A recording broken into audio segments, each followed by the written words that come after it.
Merhaba arkadaşlar. Siz de sokak kedilerine destek vermek istiyorsanız bana yardımcı olabilmek için abone olup like atın. Mama yapıyorum. Mama veriyorum sokak hayvanlarına. Evet arkadaşlar. 2 kutu bundan bitti. Şimdi büyük aldım. Ve az önce yavru besledim.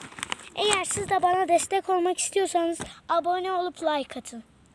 Her bir abone ve bir abone ve bir like, bir destek.